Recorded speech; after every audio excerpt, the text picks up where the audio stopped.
This quarter in our Sabbath school lesson, we're talking about relationships. And the first relationship you have outside of your blood family is friendships. So let's spend a little time talking about friendships. The Bible gives us many examples of friendships in the Bible. The well-known friendship being of Jonathan and David found in 1 Samuel, which we started in our scripture reading. So what is the purpose of a friend?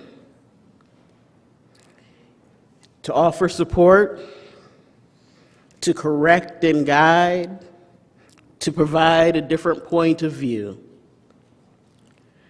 Who is better to be there for you when you need a shoulder to lean on than a friend? Who is better to be there for you when you know deep in your heart you're about to do something you shouldn't do, or something that's going to hurt somebody or hurt yourself, and that friend will be there to correct and guide. And sometimes you just have a decision you need to make, and you need someone to give you that different point of view. You think you should go left, and you just know left is the point of view that is right. And that friend can open your eyes and give you directions to change your direction to right. A true friend is a valuable thing in this world. In a nutshell, a friend is there to keep you on your toes. Let me tell you about a friend of mine. For today, we'll call her Christine. Christine and I used to work together. And when she started working, we just knew instantly that we were going to be friends. Luckily for me, she was also an Adventist, so we could share our entire life together, our work life, our personal life, and our religious life. And she was dating at the time, and then become engaged and married, a Christian Adventist man. So our lives were good together. I attended their wedding. I was all back in the room helping her get dressed. Not that I was involved in the wedding, because she's of a different ethnicity and her family was all there, and her friends of that ethnicity were all there for her. But, you know, they tolerated this little brown woman floating around all up in the business. And when Christine became pregnant, it was joy and bells and butterflies all over the place. I was all with her through her pregnancy until the day she went to one of her checkups and discovered the baby had died in utero. And I was blessed to be one of the 3 people that she told this shortly after the appointment. And she trusted me with a written statement that she had made, because she wasn't coming back to work, you know, after this event, obviously. But she trusted me with the statement that she wanted released to friends at work. And at the end of this statement, she said, "I trust you to handle this." And I did. I made sure that people knew that they were to leave Christine alone. Do not bother her. Do not call. Do not show up on her doorstep. Please, please, I beg of you, send any communication through me to her. So all the casseroles, all the flowers, all the gifts, all the condolences were sent through me. And I did something a little different getting those things to her, because most people would want to go and spend time with her and give her these things and stuff. Instead, I would text her because she lived down the hill from where I worked. I would text her, "I've got some things for you. I'll bring them by after work." And what I would do is I would go, arrange them on her doorstep, knock and run. To see Rita run through an apartment complex. But I would do it. Knock and be gone. I knew they were home because they had a dog and they took their dog everywhere with them. So if I heard the dog bark, boom, I was out of there. We did that for about 3 months. And she finally texted me one day and said, "I'm ready." Just out of the blue, that's all she texted. I'm like, "Oh, okay. You got up, took a shower today, you're ready?" But no, she was saying she was ready to deal with the outside world again. And we moved on from that. Probably about a month after that text, she said, "Rita, I really appreciated the fact that you gave us space." Sometimes that's all you need to do in a friendship is give space. And even her husband came back around later and said, "I never realized the value of just having space." Of course, you want to be comforted, you want to be consoled and all, but to get it done and to be able to mourn that loss in your own special way. They have told me repeatedly that that has been one of the blessings getting through that time. And I'm glad I could do it for them. And even to this day, we're still friends. We still, even though she doesn't work with me anymore, her husband still does, but they still appreciate that fact. And she never did come back to work. She decided that was not going to be for her. So occasionally, we'll get together and just go out to lunch. Me and a couple folks from work that were also her friend, we'll go out to lunch. And one morning I woke up from a dream that I truly believe God had given me. And the dream was that she was playing with her child. And I thought, well, that was odd, God, yeah.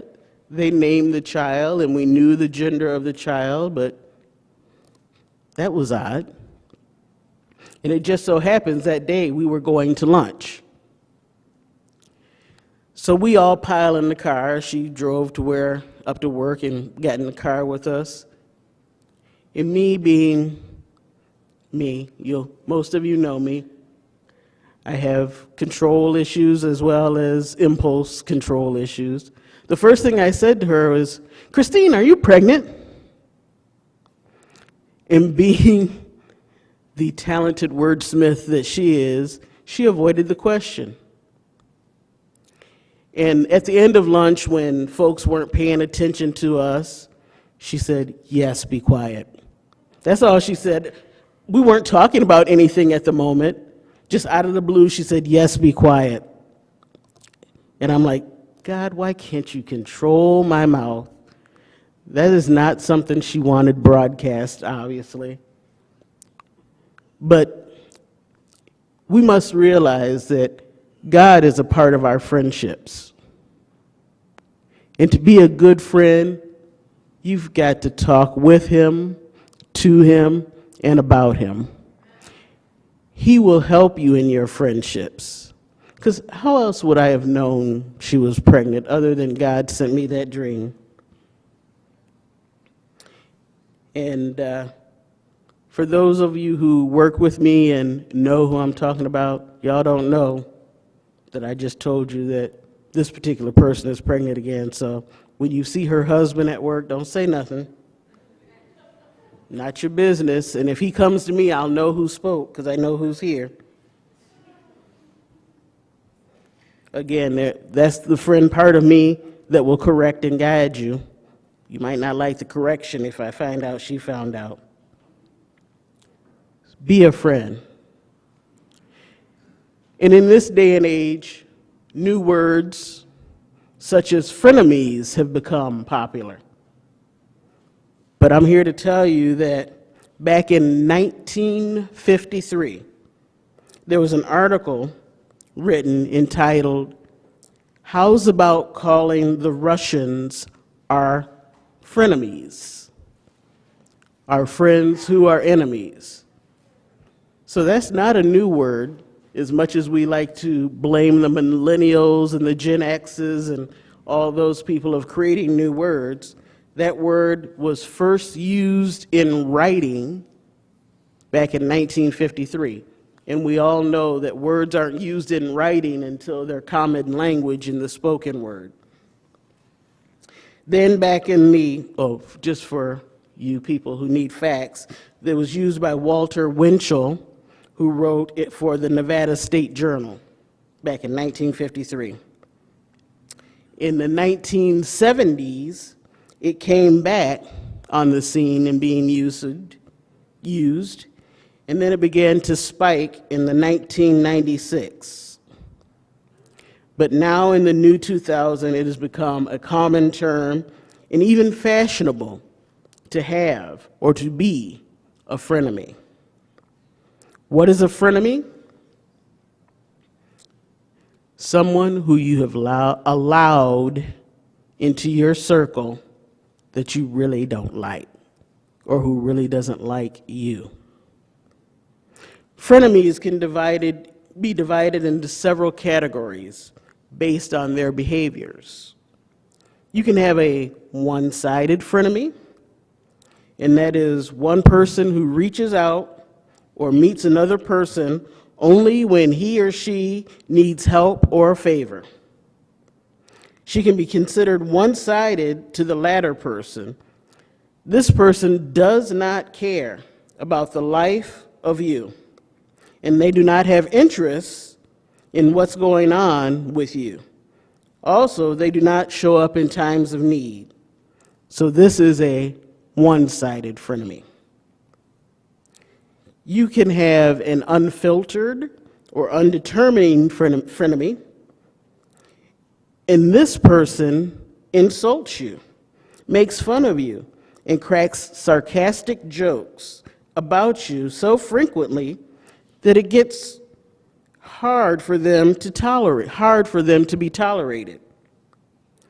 She discloses your secrets in public and will eventually start to hate you, but they start out as a frenemy. Then there's that over-involved frenemy. This person gets involved with all your friends and all your life that you may not approve. They may show up at family events. They'll be at all your friends' events, whether they know the actual friend or not. And they're always doing things that are inappropriate without your permission. Their over-involvement will eventually begin to bother you. Then, and I know we all have one of these, the competitive work frenemy. This is the kind of friend who is a basic competitor. But since they work in the same place that you do and probably do the same job, they behave good and make good compliments and always shows approval for your work, but they're not a well-wisher. They never really want something good to happen for you, and they always want to be more successful than you. Then there's the ambivalent frenemy. This is the kind who's positive and negative all the time.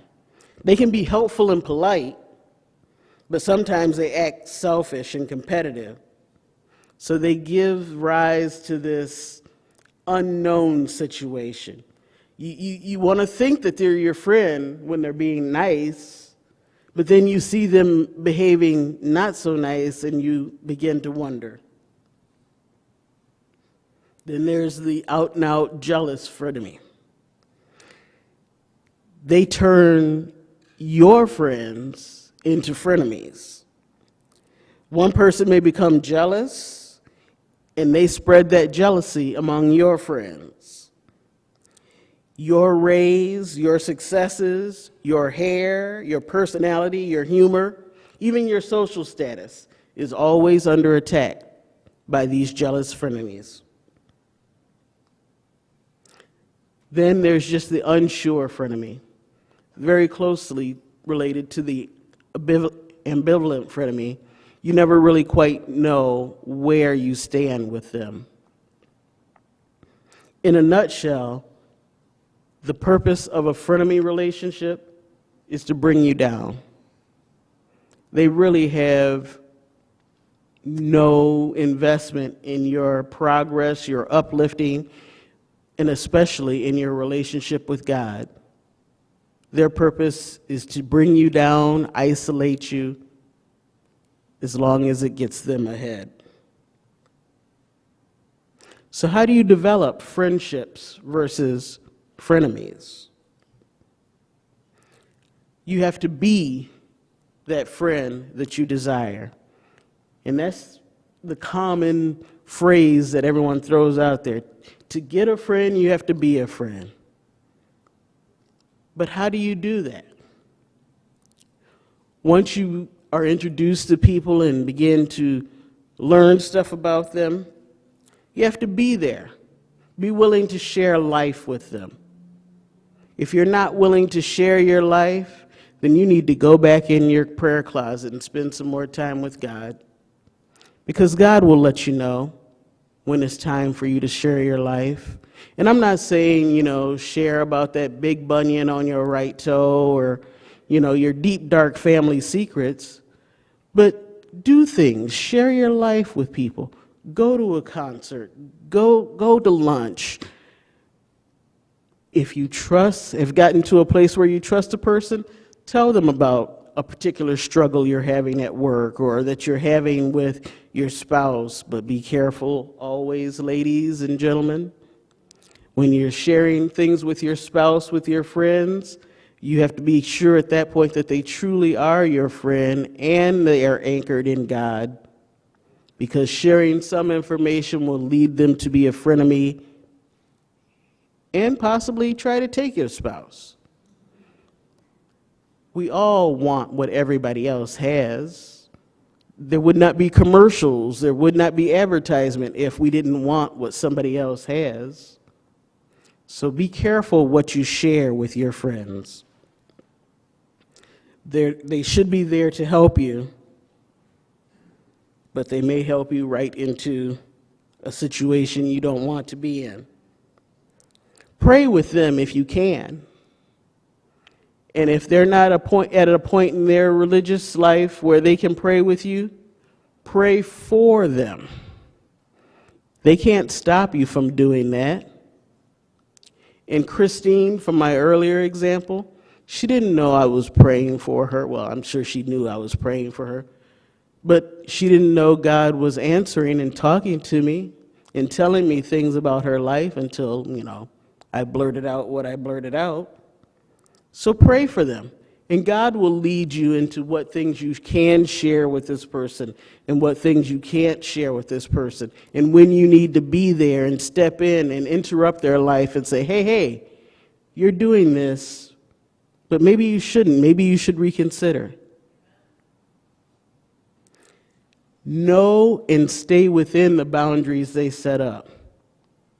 Nobody wants a friend who just stomps all over their life.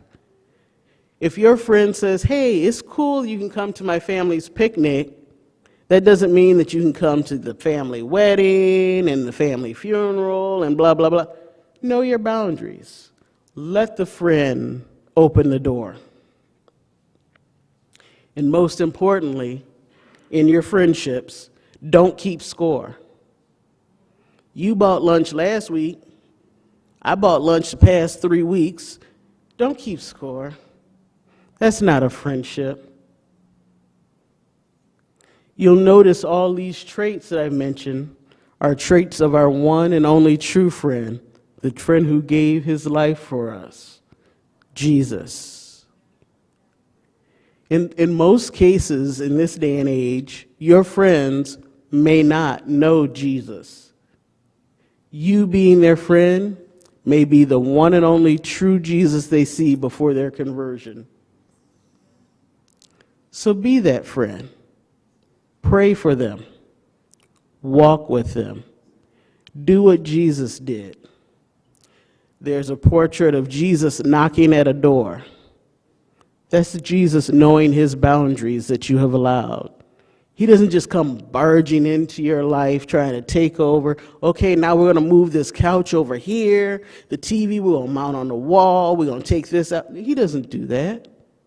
He stands at the door knocking, waiting for you to let him in, waiting for you to say, Lord, I give this to you. I can't take it anymore. Be that one true Jesus that your friend may never, ever have another opportunity to see. Let them guide you into where they need you in their lives. Now, in those types of relationships, you have to be careful to not let it become a one-sided relationship, because people will take advantage of that, of you being the Jesus in your life, for you being the nice one, for you being the one that's always there. Well, I got a flat tire, I'm on my way to work, I can just call Rita. She'll leave work and come help me. She's done it before. Don't let them abuse that either. Again, pray about your friends with God, and he will show you and tell you where you need to continue to give and give and give and pour into their lives. And he'll also tell you, this is where you need to slow down and stop. They're abusing our love because it's truly God's love flowing through you to them.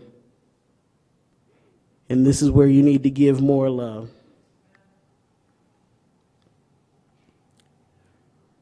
Remember that friendships are to build each other up, not only in this world so that you both advance in the company and you both become rich and famous and have glorious lives, but bring God into your friendships. If your friend doesn't know God, why would you hold that one precious thing in your life away from them if they are truly your friend? Share God with them. God will show you how to open the door. I have another friend, this one happens to be male, who doesn't know God. He's aware of God, but he doesn't know God. He doesn't have a relationship with God.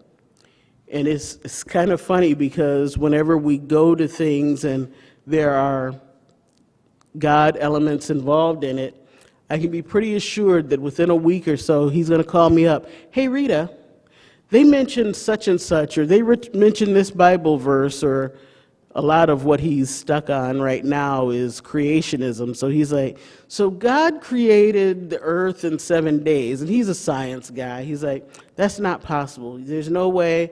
So we spend a lot of time discussing God and science. But be there for them. If that's what they need to bring them along in a relationship to God, then that's the friend you be.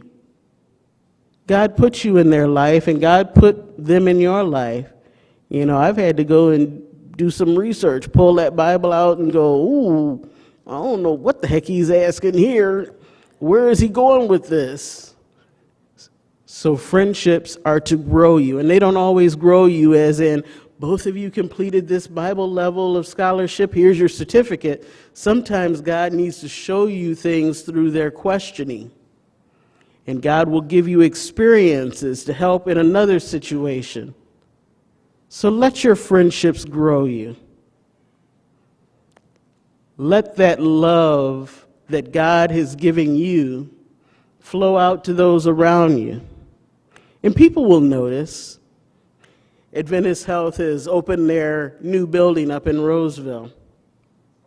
And let's see, this is week 3, I think, that we've been in the building, 3 or 4.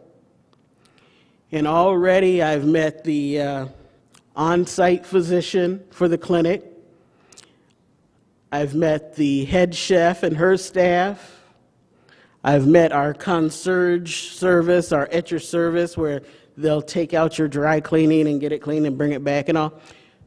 But, you know, I need to know the people around me. I need to know where they're standing.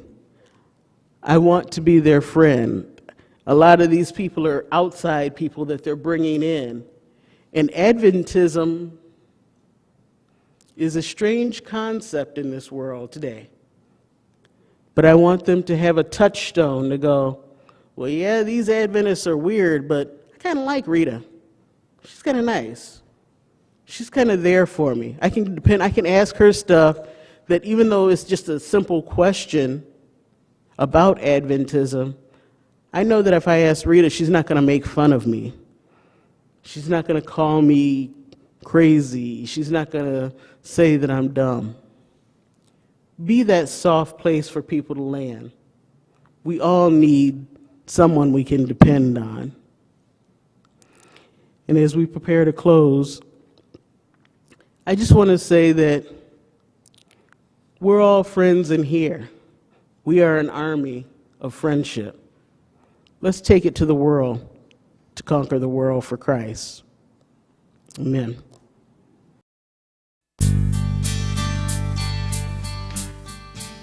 Hello friends, I'm Pastor Michael Contis of the Antelope Hills Seventh-day Adventist Church, and we have a Celebrate Recovery program that I'm really excited about. I want to introduce you to our lead, Andrew Harrison, and he'll share with you a little bit more. Thanks, Pastor Mike. Yes, if you or anyone you know suffer from any kind of hurts, habits, or hang-ups, we welcome you to come to our Celebrate Recovery Ministry. Meets every Wednesday night at 7 p.m. here at Antelope Hills Seventh-day Adventist Church. That is 4219 Antelope Road, Antelope, California. Every Wednesday at 7 o'clock, someone is waiting here to help you and to help your family get past hurts, hang-ups, and habits. Looking forward to seeing all of you. God bless you. Thank you. This recovery. So learn how to relax, learn how to overcome, and grow in God. Come draw, color, and have fun with us. Learn how to become healthier, wealthier, and learn how to discover how miracles work. For you see, God uses your bruises to turn your scars into stars. And when you get rid of the rats in your life and spell rats backwards, then you can become the star you were meant to be in the first place. So if you do now what you know you were supposed to, and spell now backwards, then you have won. So will you please come and transform your life the last Friday of every month from 6:30 to 8:30 at the Seventh-day Adventist Church in Antelope, California. Please come and join us. Years are taken from my life in trade for a moment of sin.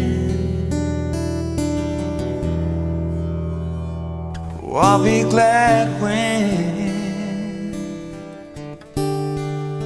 my life begins again.